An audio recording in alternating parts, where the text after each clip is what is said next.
आजोबांच्या पेन्शनची आशा तो विद्यार्थी रोज फाटलेली पॅन्ट घालून शाळेत यायचा।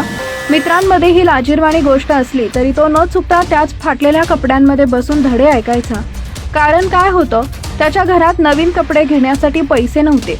आई वडील नसलेला तो मुलगा त्याच्या आजोबांच्या देखरेखीखाली होता। गुरुजी, माझ्या आजोबांची पेन्शन आल्यावर मी नवीन पॅन्ट विकत घेईन या इच्छेची वाट तो पाहत असायचा।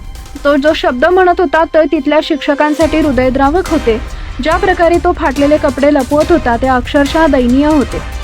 विद्यार्थ्याची ही अवस्था पाहून आजोबांची पेन्शन येईपर्यंत थांबण्याचा शिक्षकाला धीर राहिला नाही। त्यांनी ताबडतोब विद्यार्थ्याला सोबत घेतले। ते त्याला बाजारात घेऊन गेले आणि त्याला नवीन पॅन्ट व त्यांना आवडलेला शर्ट देऊन त्याच्या चेहऱ्यावर हास्य फुलवले। कपडे महत्त्वाचे नाहीयेत, तुझा अभ्यास महत्त्वाचा आहे असं म्हणत त्यांनी त्याचा कमी होत चाललेला आत्मविश्वास पुन्हा जागृत केला।